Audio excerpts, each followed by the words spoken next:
So if you've always had a boss or a client that said, I need something incredible and spectacular, you can do this in about a minute. So let's go check this out. The first thing I'm going to do is I need to bring in my image that I'm going to work with. So I'm just at this point going to click on my V1 track down here and tell it I actually want to make you a still image file.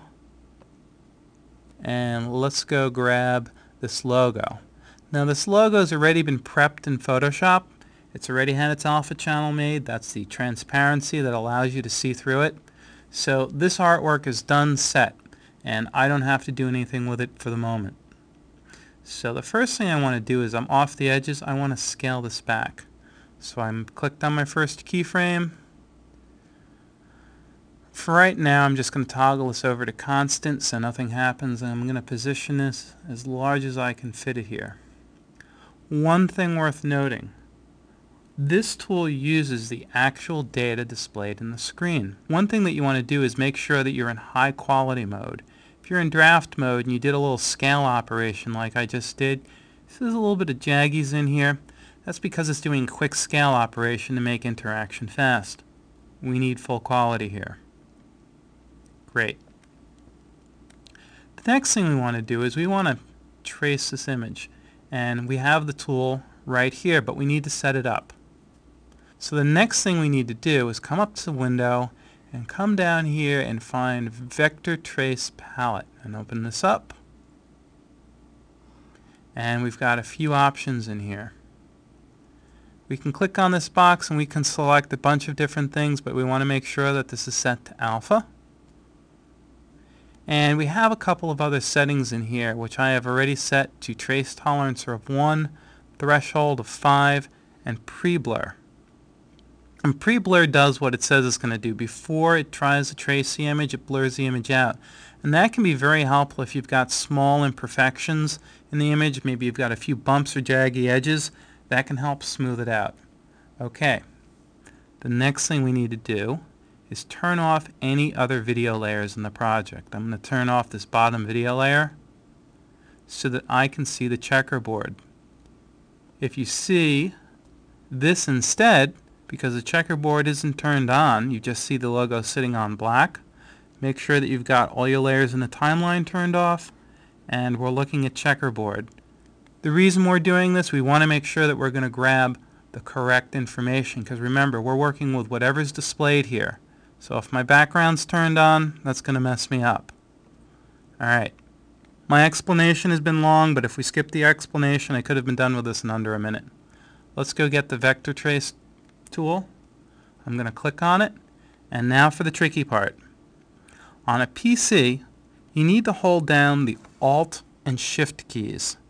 On Mac, it's going to be Command and Shift. With those two keys pressed down, I'm just going to do a simple drag box, click down and drag out. And we're almost there. The red part is the outline, the spline, and the white part is the fill. So let's turn this image off underneath.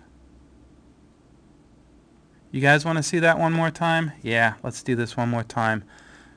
Select it, drag it out. Great. Let's turn this bottom layer off. I just want to see what I'm working with right now. So let's close this palette, get it out of our way. Now, just to show you that this is a spline, I'll just rotate this around a little bit and see we have absolutely no thickness here. But it is a spline object. We can scale this up and make it absolutely huge. I still have absolutely perfectly clean edges. We could come in and do something like we've done before and come in with a fill. We could set a gradient onto it and perform a variety of other turn on live update colorization things here that would be quite cool and look nice, and turn on a border. I'm just kind of running through this quick. And of course, because we're vector based, I can still scale this way up and it looks nice and clean. And that might be all we need to do. But I think the big thing we've all been itching to try here is Let's make it cool. Let's make it 3D. One mouse click. Let's come back to the spline track here.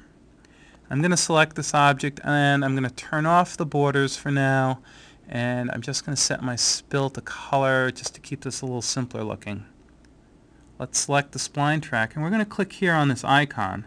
It's going to pop out. Let's change it to 3D extrusion. It's going to take a couple seconds while Boris Red actually generates the geometry here. And there we go. We're 3D. Select the keyframe. Let's turn this on edge. Check that out. This is real. So if we did this all without all the explanations, this would have taken me a minute, maybe less, to have gotten this 3D logo.